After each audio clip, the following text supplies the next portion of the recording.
ఈరోజు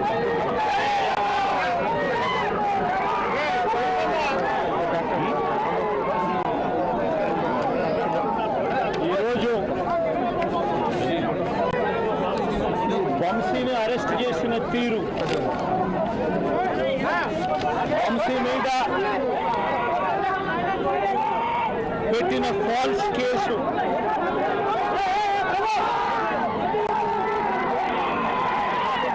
నిజంగా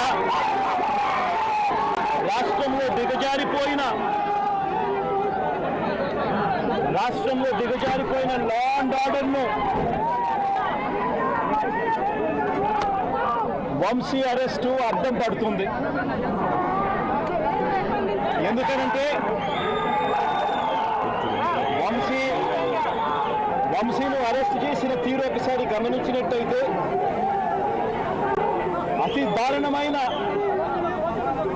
అతి దారుణమైన law and order break down కనిపిస్తుంది. ఒకసారి గమనించినట్టయితే ఈ కేసులో గన్నవరం పార్టీ కార్యాలయంపై దాడి జరిగింది అని చెప్పి ఫిర్యాదు చేసిన సత్యవర్ధన్ అనే ఈ వ్యక్తి, గన్నవరం తెలుగుదేశం పార్టీ ఆఫీసులో కంప్యూటర్ ఆపరేటర్గా పనిచేస్తా ఉన్న సత్యవర్ధన్ అనే ఈ వ్యక్తి, ఫిర్యాదు చేసిన ఇదే వ్యక్తి సాక్షాత్ తానే జడ్జి గారి సమక్షంలో, తానే జడ్జి గారు ఇచ్చిన సమన్లకు పోలీసుల ఆధ్వర్యంలో ఆ సమన్లో అందుకొని జడ్జి గారి దగ్గరికి వచ్చి జడ్జి గారితో తానిచ్చిన వాంగ్మూలాన్ని ఒకసారి గమనిస్తే ఆ వాంగ్మూలంలో ఆయన చెప్పిన మాటలు ఏమిటి, చివరికి ఈరోజు వంశీ మీద పెట్టిన ఫాల్స్ కేసు ఏమిటి, ఇదే సత్యకుమార్ అనే వ్యక్తి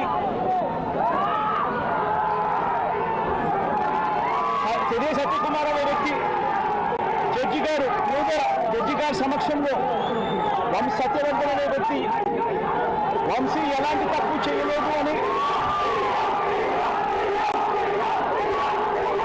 చెప్పినప్పటికీ కూడా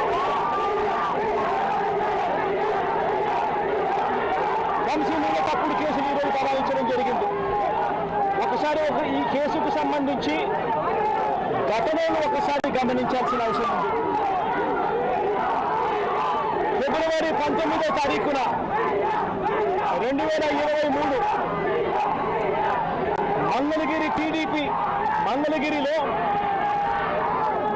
టీడీపీ హెడ్ ఆఫీసులో పట్టాభి అనే వ్యక్తి చేత వంశీ మీద భరించలేని విధంగా బూతులు తిట్టించారు చంద్రబాబు నాయుడు గారు. మంగళగిరి తెలుగుదేశం పార్టీ హెడ్ ఆఫీసులో ఫిబ్రవరి 19, 2023 పట్టాభి అనే వ్యక్తి రెచ్చగొడుతూ వంశీని తిడుతూ ఫిబ్రవరి 19వ తారీఖున తాను మాట్లాడిన మాటలు, ఫిబ్రవరి 19, 2023 వాడో పిల్ల సైకో, నేనే గన్నవరం వెళ్తా, ఎవడేం పీకుతాడో చూస్తా, ఆ వంశీ సంగతి తేలుస్తా, నియోజకవర్గంలో నుంచి బయటికి విసిరేస్తా అంటూ గన్నవరం ఎమ్మెల్యే వల్లభనేని వంశీని రెచ్చగొట్టింది సాక్షాత్తు ఫిబ్రవరి 19వ తారీఖున ఇదే పట్టాభి అనే వ్యక్తి. అంతటితో ఆగకుండా ఫిబ్రవరి 20వ తారీఖున అంటే మరుసటి రోజు చంద్రబాబు గారు పట్టాభిని నేరుగా గన్నవరంకే పంపారు. గన్నవరంకే పంపి గన్నవరంలో ఆయన అక్కడికి వెళ్ళి గన్నవరంలో మళ్ళీ ప్రెస్ మీట్ పెట్టి మళ్ళీ వంశీని మళ్ళీ తిట్టి అదే గన్నవరంలో చుట్టుపక్కల ప్రాంతాల నుంచి తాను పోగేసిన మనుషులను తాను వెంట పెట్టుకుని ప్రెస్ మీట్లో మళ్ళీ మరొకసారి వంశీని తిట్టి ఒక ప్రొసెషన్గా వైఎస్ఆర్సీపీ ఆఫీసును అటాక్ చేయడం కోసం ఫిబ్రవరి 20వ తారీఖున ఇదే పట్టాభి బయలుదేరిన ఈ ఘటనలో ఇదే పట్టాభి ఫిబ్రవరి 20వ తారీఖున వైసీపీ ఆఫీసుకు తన మనుషులతో పొజిషన్గా తాను అక్కడికి వెళ్ళి ఆ రోజు పార్టీ బయట ఉన్న ఒక దళిత సర్పంచ్ సీనయ్య అనే వ్యక్తిని కూడా పట్టాభి వాళ్ళ మనుషులు దాడి కూడా చేయడం జరిగింది. ఈ దాడి జరుగుతా ఉన్న నేపథ్యంలో ఉద్రిక్తతల మధ్య పోలీసులు కూడా నిర్వహించేదానికి విశ్వ ప్రయత్నం కూడా చేశారు. ఆ చేసిన విశ్వ ప్రయత్నంలో సిఐ కనకారావు, ఈయన కూడా దళితుడే, సిఐ కనకారావు తల పగలగొట్టి నిర్వహించే కార్యక్రమంలో సిఐ కనకారావు తల కూడా ఇదే అల్లరి మూకలు పట్టాభి నేతృత్వంలో ఇదే అల్లరి మూకలు తల కూడా పగలగొట్టారు. ఇలాంటి ఉద్రిక్తతల మధ్య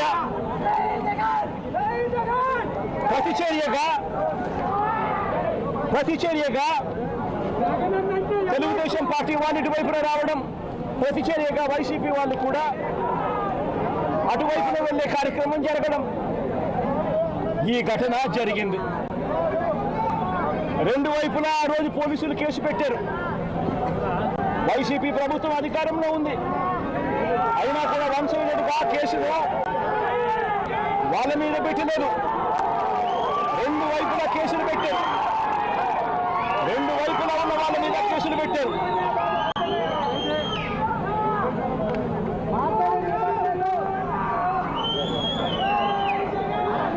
తర్వాత గన్నవరం ఘటనకు సంబంధించి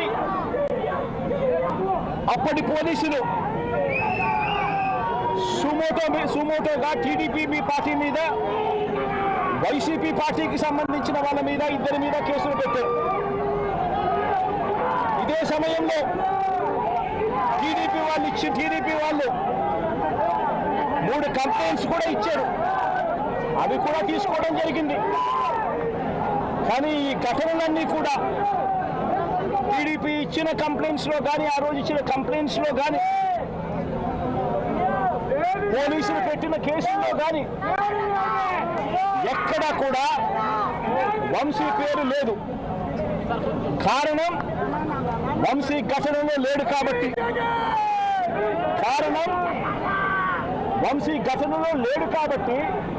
ఘటనా స్థలంలో తాను లేడు కాబట్టి వంశీ పేరు ఎక్కడ ఎవరు కూడా చెప్పలేదు. తెలుగుదేశం పార్టీ ఇచ్చిన కంప్లైంట్స్లో కానీ, పోలీసులు పెట్టిన కేసుల్లో కానీ ఫిబ్రవరి 22వ తారీఖున, అంటే ఫిబ్రవరి 20వ తారీఖున ఇది జరిగింది. ఇది జరిగిన 2 రోజుల తర్వాత గన్నవరం టీడీపీ ఆఫీస్ ఆపరేటర్గా, డేటా ఎంట్రీ ఆపరేటర్గా పనిచేస్తా ఉన్న సత్యవర్ధన్ అనే ఈ దళిత యువకుడిని మంగళగిరిలోని టీడీపీ ఆఫీసుకు చంద్రబాబు నాయుడు గారి మనుషులను పిలిపించుకొని ఈ సత్యవర్ధన్ అనే వ్యక్తి ద్వారా మరో కంప్లైంట్ కూడా ఇప్పించారు. తెల్లటి కాగితం మీద ఆయనతో సంతకం తీసుకొని మరో కంప్లైంట్ కూడా ఇప్పించారు. దాని ఆధారంగా ఎస్టీ ఎస్టీ కేసు కూడా పెట్టారు. కానీ ఆ ఇచ్చిన ఆ కేసులో కూడా, ఆ సత్యవర్ధన్ ఇచ్చిన ఆ కేసులో కూడా అప్పటికి కూడా వంశీ పేరు ఎక్కడా కూడా లేదు. కారణం వంశీ అక్కడ లేడు కాబట్టి, ఘటనా స్థలంలో లేడు కాబట్టి. ఫిబ్రవరి 23వ తారీఖున సత్యవర్ధన్ నుంచి పోలీసులు ఫిబ్రవరి 2023 పోలీసులు ఇదే సత్యవర్ధన్ దగ్గర నుంచి 161 స్టేట్మెంట్ కూడా తీసుకున్నారు. ఆ స్టేట్మెంట్లో సత్యవర్ధన్ ఇచ్చిన స్టేట్మెంట్లో కూడా ఎక్కడా కూడా వంశీ పేరు ఎక్కడా లేదు. సత్యవర్ధన్ అనే వ్యక్తి ఆ 161 స్టేట్మెంట్లో పోలీసులకు ఇచ్చిన 161 స్టేట్మెంట్లో తనను ఎవరూ తిట్టలేదని కూడా చెప్పాడు. తాను ఘటన జరిగినప్పుడు తాను అక్కడి నుంచి వెళ్ళిపోయానని కూడా చెప్పాడు. తర్వాత టీడీపీ ప్రభుత్వం రాగానే వంశీని టార్గెట్ చేయడం మొదలుపెట్టారు. జూలై 10, 2024 ఈ కేసును మళ్ళీ రీఓపెన్ చేశారు. రీఓపెన్ చేసి ఆశ్చర్యం కలిగించే విషయం ఏమి తెలుసా? ఇదే సత్యవర్ధన్ అనే వ్యక్తిని తెలుగుదేశం పార్టీ ప్రభుత్వం అధికారంలోకి వచ్చిన తర్వాత మళ్ళీ ఇదే సత్యవర్ధన్ అనే వ్యక్తి దగ్గర నుంచి మళ్ళీ 161 స్టేట్మెంట్ మళ్ళీ తీసుకున్నారు. రెండోసారి కేసు రీఓపెన్ చేసి తెలుగుదేశం పార్టీ అధికారంలోకి వచ్చిన తర్వాత ఆ రెండోసారి ఇచ్చిన 161 స్టేట్మెంట్లో కూడా సత్యవర్ధన్ ఇవే మాటలే మాట్లాడాడు. నన్ను ఎవరు తిట్టలేదని, వంశీ అక్కడ లేడు అని, తన ఘటనా స్థలం జరిగినప్పుడే తను అక్కడి నుంచి వెళ్ళిపోయాడు, అదే మాటలే మాట్లాడాడు. పోలీసులు చంద్రబాబు నాయుడు గారి ప్రభుత్వంలో తీసుకున్న 161 స్టేట్మెంట్లో కూడా తర్వాత అయినా చంద్రబాబు నాయుడు గారు వంశీ మీద పెట్టుకున్న ఆక్రోశము, వంశీ మీద పెట్టుకున్న కోపము చంద్రబాబు నాయుడు గారిది ఏ స్థాయిలో ఉందంటే ఎలాగైనా కానీ వంశీని ఇరికించాలి అనే ఆలోచనతో వంశీ ఘటనా స్థలంలో లేకపోయినా కూడా వంశీని 71వ నిందితుడిగా చేర్చారు. 71వ నిందితుడిగా వంశీ పేరును చేర్చారు. అయితే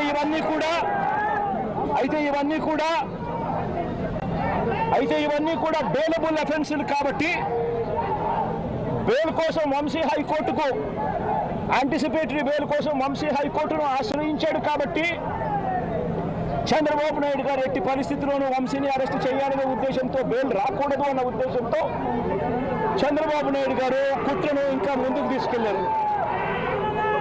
గన్నవరం పార్టీ ఆఫీసులో తగలబెట్టే ప్రయత్నం చేశాడు అని చెప్పి మరో ఫాల్స్ కేసు ఒకటి బుక్ చేయడం మొదలుపెట్టాడు. తెలుగుదేశం పార్టీ ఆఫీస్ అట కాల్చే కార్యక్రమం అట జరిగింది అని చెప్పి ఏకంగా చంద్రబాబు నాయుడు గారు అనే వ్యక్తి మరో ఫాల్స్ కేసు, మరో కట్టుకథల్లాడు. ఆఫీసును తగలబెట్టే కార్యక్రమం చేసినప్పుడు ఆ ఆఫీసు ఎవరిది అని చెప్పి, ఆ ఆఫీసు ఎస్సీ ఎస్టీలకు సంబంధించిన ఆఫీసు వారిదే ఓనర్లు అయితే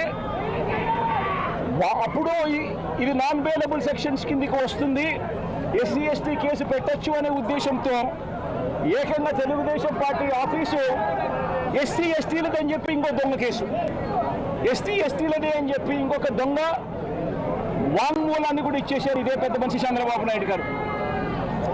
వాస్తవం ఏమిటంటే తెలుగుదేశం పార్టీ కాలబడింది లేదు. తెలుగుదేశం పార్టీ ఒక ఎస్సీ ఎస్టీకి సంబంధించిన వ్యక్తికి సంబంధించిన ఆఫీస్ బిల్డింగ్ కూడా కాదు. తెలుగుదేశం పార్టీ ఆఫీసు కడియాల సీతారామయ్య గారు అనే ఎస్సీ కాదు, ఎస్టీ కాదు, కనీసం బీసీ కూడా కాదు, చంద్రబాబు నాయుడు గారికి సంబంధించిన వ్యక్తి ఆయన బిల్డింగ్ అది. అంటే అక్కడ కూడా చంద్రబాబు నాయుడు గారు ఉద్దేశపూర్వకంగా వంశీకి బెయిల్ రాకూడదు అని నాన్ బెయిలబుల్ కేసు కింద నిన్ను మార్చాలి అనే ఉద్దేశంతో చేసిన మరో కుట్ర ప్రయత్నం. మరోవైపు ఈ కేసులో దాదాపుగా 94 మంది మీద కేసు పెడితే చంద్రబాబు నాయుడు గారు నెలల తరబడి వైఎస్ఆర్సీపీ నాయకులు వేధించాలనే ఉద్దేశంతో ఇంకా 44 మందికి ఇంకా బెయిల్ రాకుండా చంద్రబాబు నాయుడు గారు అడ్డుకుంటా ఉన్నారు. ఒక హక్కుగా బెయిల్ రావాల్సిన చోట నెలల తరబడి బెయిల్ రానివ్వకుండా అడ్డుకుంటా ఉన్న పరిస్థితి చంద్రబాబు నాయుడు గారు.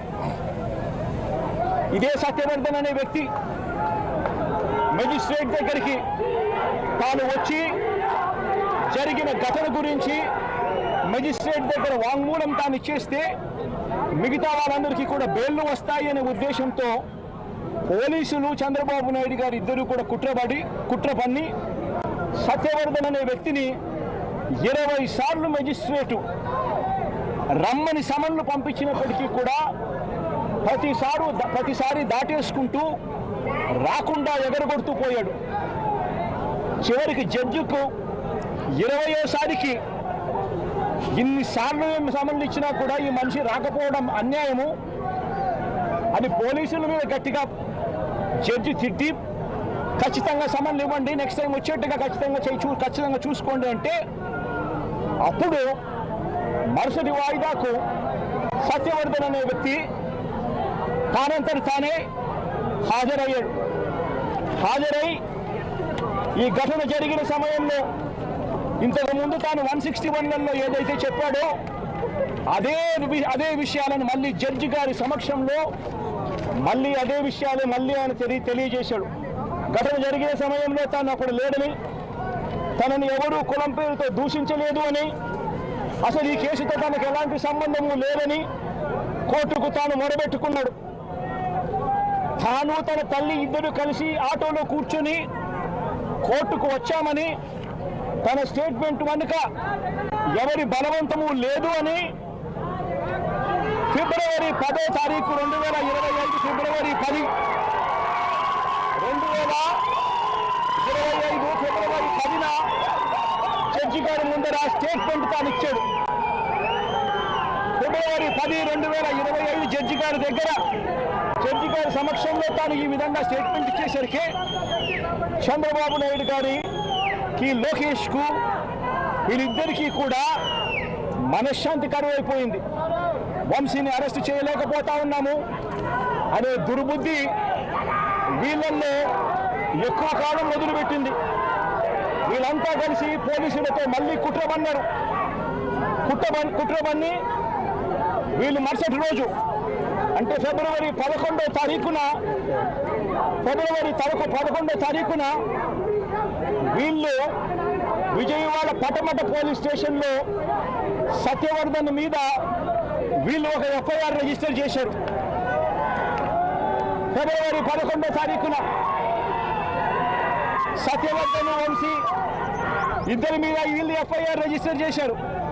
కోర్టును తప్పుదోవ పట్టించారు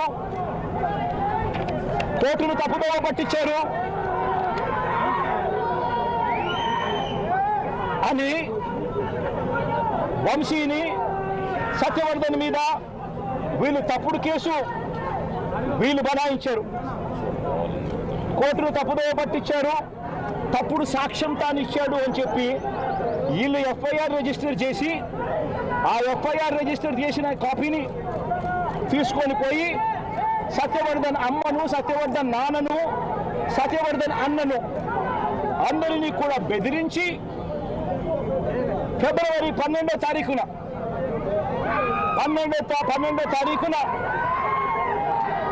సత్యవర్ధన్ అన్న దగ్గర నుంచి ఒక తప్పుడు కేసు వాళ్ళ అన్నతో పెట్టించారు. ఏమని పెట్టించారు? ఈ వ్యక్తి సత్యవర్ధన్ అనే వ్యక్తిని కిడ్నాప్ చేసుకొని పోయారట. అది ఎవరో చూశారట. ఆ మనిషి దగ్గర 20,000 రూపాయలు, సత్యవర్ధన్ అనే వ్యక్తి దగ్గర 20,000 డబ్బు ఉంటే ఆ డబ్బులు కూడా లాక్కొని కిడ్నాప్ చేసుకొని పోయారట అనే తప్పుడు కేసును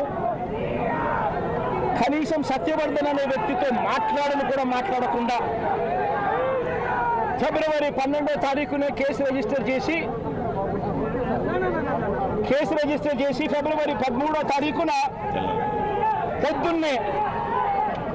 ఫిబ్రవరి 13వ తారీఖున పొద్దున్నే వంశీని అరెస్ట్ చేశారు. సత్యవర్ధన్ దగ్గర నుంచి స్టేట్మెంట్లు తీసుకునింది 13వ తేదీ సాయంత్రం, 13వ తేదీ రాత్రి, 13వ తేదీ సాయంత్రం. అంటే అంతకు ముందు స్టేట్మెంట్ కూడా తీసుకోకుండా వంశీని అరెస్ట్ చేయడం, ఆ వర్షన్ను మళ్ళా సత్యవర్ధన్ అనే వ్యక్తితో 13వ తారీఖు సాయంత్రం మళ్ళీ వంశీ మీద వంశీ ఇలా చేశాడని చెప్పించడం, అది దారుణంగా లా అండ్ ఆర్డర్ను ఏ స్థాయిలో ఉంది అని చెప్పడానికి ఇది ఒక పెద్ద నిదర్శనం. నిజంగా నేను చెప్తా ఉన్నా, ఒక మనిషి ఏదైనా తప్పు చేస్తే, తప్పు చేసిన ఆ వ్యక్తిని శిక్షిస్తే పోలీసులకు ఎవరికైనా గౌరవం ఉంటుంది. కానీ ఇవాళ జరుగుతూ ఉన్నది రాష్ట్రంలో ఏం జరుగుతూ ఉంది? నీకు నచ్చని వాడిని దొంగ సాక్ష్యాలు వీళ్ళే క్రియేట్ చేస్తూ ఉన్నారు, దొంగ కేసులు వీళ్ళే పెడతా ఉన్నారు. దొంగ సాక్ష్యాలు, దొంగ కేసులు పెట్టి ఇల్లీగల్గా మనుషులను తీసుకొని వచ్చి అరెస్ట్ చేస్తూ ఉన్నారు. అరెస్టులు చేసి నెలలు జైళ్ళల్లో పెట్టే కార్యక్రమాలు జరుగుతూ ఉంది. నిజంగా డెమోక్రసీ అన్నది ఏ స్థాయిలోకి దిగజారిపోయిందో చెప్పడానికి అందుకే వంశీ కేసు ఒక ఉదాహరణ అని చెప్తా ఉన్నా. ప్రజాస్వామ్యం నిజంగా ఏ స్థాయికి దిగజారిపోయింది అని అంటే, నిన్న కూడా చూసాం పిడుగురాళ్ళల్లో మున్సిపాలిటీకి సంబంధించి అక్కడ జరిగిన మున్సిపల్ వైస్ చైర్మన్ ఎన్నుకునే ఎన్నిక పిడుగురాళ్ళల్లో 33 మంది ఉంటే కార్పొరేటర్లు 33 మంది వైసీపీనే గెలిచింది. మరి తెలుగుదేశం పార్టీ కార్పొరేటర్ కనీసం ఒక్కడు కూడా లేకపోతే తెలుగుదేశం పార్టీ ఏకంగా పిడుగురాళ్ళ వైస్ ప్రెసిడెన్సీ సీటు ఒక్క సభ్యుడు కూడా లేని ఆ సీటును వీళ్ళు సిగ్గు లేకుండా మేమే గెలుచుకున్నాము అని చెప్పుకుంటా ఉన్నారు అని అంటే, నిజంగా పోలీసులు అనే వాళ్ళు చంద్రబాబు నాయుడు గారి హయాంలో ఏ స్థాయికి దిగజారిపోయి ప్రజాస్వామ్యాన్ని కూలీ చేస్తా ఉన్నారని చెప్పడానికి నిదర్శనం. తిరుపతిలో 49 సీట్లకు 48 సీట్లు వైసీపీ గెలిచింది. తెలుగుదేశం పార్టీ గెలిచింది కేవలం ఒకే ఒక్క స్థానం. అటువంటి చోట డిప్యూటీ మేయర్ పోస్టు పోలీసుల ఆధ్వర్యంలో తెలుగుదేశం పార్టీ వాళ్ళు కార్పొరేటర్లను కిడ్నాప్ చేసుకొని, బస్సులో నుంచి కిడ్నాప్ చేసుకొని పోయి డిప్యూటీ మేయర్లను మేమే గెలుచుకున్నామని చెప్పి వాళ్ళు ప్రకటించుకుంటా ఉంటే, పోలీసులు ఏ స్థాయికి దిగజారిపోయినారు తెలుగుదేశం హయాంలో అని చెప్పడానికి ఇంకో నిదర్శనం. తుని నియోజకవర్గంలో 30 కార్పొరేటర్ల స్థానాలు 30కి 30 వైసీపీ గెలిచింది. తెలుగుదేశం పార్టీకి కనీసం ఒక్కడంటే ఒక్క అభ్యర్థి కూడా లేడు. వాళ్ళు అలాంటి చోట ఎన్నికలు జరిగితే, అలాంటి చోట వైస్ ప్రెసిడెన్సీని వయసును ఎన్నుకునే ఎన్నిక, వైస్ చైర్మన్ ఎన్నుకునే ఎన్నిక జరిగితే వైసీపీకి ఎలాగో వైసీపీ వాళ్ళను దౌర్జన్యం చేసి తీసుకునే పరిస్థితి లేకపోయేసరికి తెలుగుదేశం పార్టీ వాళ్ళు ఎన్నికనే పోస్ట్ పోన్ చేశారు. అంటే వీళ్ళకి అనుకూలమైన వాతావరణం వచ్చేదాకా ఎన్నికలు జరపరు. కోర్టు పర్యవేక్షణలో ఉన్న కేసులకు సంబంధించిన పరిస్థితులు ఇవి. పాలకొండలో కూడా అంతే. వైసీపీకి అందులో 17 ఉంటే తెలుగుదేశం పార్టీకి కేవలం 3. మళ్ళీ అక్కడ వైస్ ప్రెసిడెన్సీ అన్నది వైసీపీకి రావాలన్నా తెలుగుదేశం పార్టీకి రావాలన్నా, కానీ వీళ్ళకి అనుకూలత వచ్చేదాకా పోస్ట్పోన్మెంట్లు. ఇలా ప్రతి సందర్భంలోనూ కూడా డెమోక్రసీని కూనీ చేస్తూ ఉన్నారు. పోలీసులను వీళ్ళు ఇష్టానుసారంగా వాడుకుంటా ఉన్నారు. నేను ఇవాళ ఒకటే చెప్తా ఉన్నా, ప్రతి పోలీసు వ్యక్తికి కూడా చెప్తా ఉన్నా, మీ టోపీ మీద ఉన్న 3 సింహాలకు కనిపించే ఆ సింహాలకు సెల్యూట్ కొట్టడం మొదలుపెట్టండి. తెలుగుదేశం పార్టీ నాయకులకు సెల్యూట్ కొట్టడం మొదలుపెట్టి, వీళ్ళు చెప్పినట్టుగా చేయడం మొదలుపెట్టి, అన్యాయాలు చేయడం మొదలు పెడితే మాత్రం ఎల్లకాలము తెలుగుదేశం పార్టీ ప్రభుత్వమే ఉండదు అని చెప్పి ఇవాళ ప్రతి అధికారికి కూడా నేను తెలియజేస్తా ఉన్నా. రేపొద్దున మళ్ళీ మా అధికారం వస్తుంది. వచ్చినప్పుడు అన్యాయం చేసిన వీళ్ళందరినీ, వీళ్ళ అధికారులందరినీ, అన్యాయం చేసిన ఈ నాయకులందరినీ కూడా బట్టలో తీసి నిలబెడతామని చెప్పి కూడా ఈ సందర్భంగా తెలియజేస్తా ఉన్నాను. ఎవరిని వదిలిపెట్టేది ఉండదు.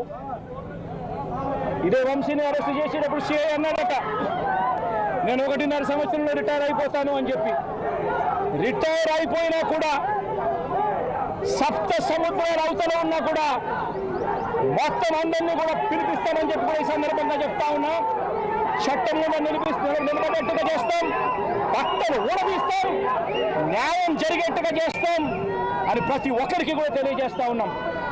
ఈ మాదిరిగా అన్యాయం చేయడం మొదలు పెడితే మాత్రం ఖచ్చితంగా ప్రజలు, దేవుడు ఇద్దరు కూడా వీళ్ళని శిక్షించే కార్యక్రమం ఖచ్చితంగా జరుగుతుందని చెప్పి సందర్భంగా మరొక్కసారి వీళ్ళందరికీ కూడా చెప్తా ఉన్నాం. అన్యాయంలో భాగస్వాములు కావద్దండి. మీ టోపీ మీద ఉన్న సింహాలను గౌరవించండి, వాటికి సెల్యూట్ కొట్టండి, మీ వ్యక్తిత్వాన్ని కాపాడుకోండి అని చెప్పి ఈ ప్రతి అధికారికి కూడా ఈ సందర్భంగా తెలియజేస్తా ఉన్నాం. సెలెక్టివ్గా కొంతమంది లీడర్స్ని టార్గెట్ చేసి అరెస్ట్ చేస్తూ ఉన్నారు. దాన్ని ఎట్లా చూస్తారు? మన పేరుని అని ఇవాళ ఉంచి ఇటీవల కొంతమంది అరెస్ట్ నంది సురేష్ ఇట్లా దాన్ని ఎలా చూడాలి? ప్రజాస్వామ్యం కూలిపోతా ఉంది అని చెప్పడానికి ఇవన్నీ నిదర్శనాలు. ప్రతి కేసు ఇల్లీగల్ కేసే. ప్రతి కేసులోనూ కూడా వీళ్ళే బెదిరిస్తూ ఉన్నారు, అవతలను బెదిరిస్తూ ఉన్నాడు అని చెప్పి వీళ్ళే కేసులు పెడతా ఉన్నారు. అసలు బెదిరించేది ఎవరిని బెదిరిస్తూ ఉన్నారు? ప్రతి విషయంలోనూ వీళ్ళే. పారిశ్రామికవేత్తలను వదలడం లేదు, రాజకీయ నాయకులను వదిలిపెట్టడం లేదు, ప్రతి ఒక్కరిని కూడా వీళ్ళే బెదిరిస్తూ ఉన్నారు, అవతలను బెదిరించినాడని చెప్పి మళ్ళీ ఎదురు కేసులు పెడతా ఉన్నారు. ఇవన్నీ ఊరికే పోవు, ఇవన్నీ కూడా మళ్ళీ వీళ్ళకి చుట్టుకుంటాయి. చుట్టుకున్నప్పుడు వీళ్ళ పరిస్థితి అతి దారుణంగా తయారవుతుందని మాత్రం ఖచ్చితంగా చెప్తా ఉన్నాను.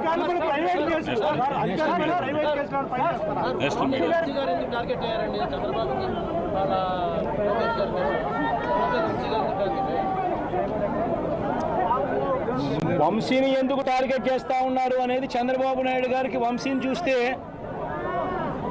తన సామాజిక వర్గం నుంచి ఒక వ్యక్తి ఎదుగుతున్నాడు, చంద్రబాబు నాయుడు గారి కన్నా గ్లామరస్ గా ఉన్నాడు, లోకేష్ గారి కన్నా గ్లామరస్ గా ఉన్నాడు, ఒక మనిషి ఎదుగుతున్నాడు అని అంటే తట్టుకోలేడు తన సామాజిక వర్గంలోనే. అందుకనే కొడాలని నేను చూసినా ఆ మనిషికి జీర్ణించుకోలేని ఆక్రోశము, వంశీని చూసినా కూడా జీర్ణించుకోలేని ఆక్రోశము. ఎందుకంటే చంద్రబాబు నాయుడు గారి కన్నా చక్కగా ఉంటారు కాబట్టి వీళ్ళిద్దరు. అవినాష్ కూడా పాపం ఎప్పుడో ఒకసారి టార్గెట్ అవుతాడు, ఎందుకంటే లోకేష్ కన్నా చక్కగా ఉన్నాడు కాబట్టి. ఇది చంద్రబాబు నాయుడు గారి మనస్తత్వం. ఆయన కొడుకు ఆ సామాజిక వర్గంలో వాళ్ళు మాత్రమే లీడర్లు. వాళ్ళకి ఎవరైనా పొరపాటున వాళ్ళకు అనుకూలంగా లేకపోతే సామాజిక వర్గం నుంచి వాళ్ళని వెలేయడము. ఇదే చంద్రబాబు నాయుడు గారు, రామోజీరావు, ఆంధ్రజ్యోతి రాధాకృష్ణ, TV5 వీళ్ళు ముగ్గురు. నిజంగా ఇది ఒక మాఫియా రాజ్యం. చంద్రబాబు నాయుడు అనే వ్యక్తిని ముఖ్యమంత్రిగా చేయడం కోసం, చంద్రబాబు నాయుడు అనే వ్యక్తికి ఓట్లు వేయించడం కోసం ఒక మాఫియా సామ్రాజ్యం వీళ్ళంతా. ఆ మాఫియా సామ్రాజ్యంలో ఎవరైనా చంద్రబాబు నాయుడు గారికి వ్యతిరేకంగా వాళ్ళ సామాజిక వర్గంలో ఈ అవినాష్ కానీ, నాని కానీ, వంశీ కానీ ఇలాంటి వాళ్ళు ఎవరైనా నిలబడితే, పాపం మా శంకర్రావు కానీ, మా బ్రహ్మనాయుడు కానీ ఇటువంటి వాళ్ళు ఎవరైనా నిలబడితే అంతే, వాళ్ళ సామాజిక వర్గంలో తప్పు పుట్టారు, వాళ్ళ అన్యాయస్తులు అని వాళ్ళ మీద తప్పుడు కేసులు పెట్టడం, వాళ్ళ మీద ఇల్లీగల్ అరెస్టులు చేయించడం, వాళ్ళ మీద బురద జల్లడం, వాళ్ళని ట్రోల్ చేయించడము, ఇవన్నీ కూడా చంద్రబాబు నాయుడు గారి నైజం, లోకేష్ గారి నైజం చూపిస్తుంది. ఇవన్నీ కూడా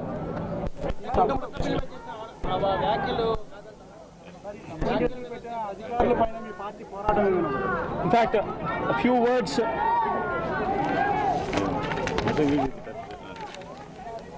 ఫర్ ది నేషనల్ మీడియా.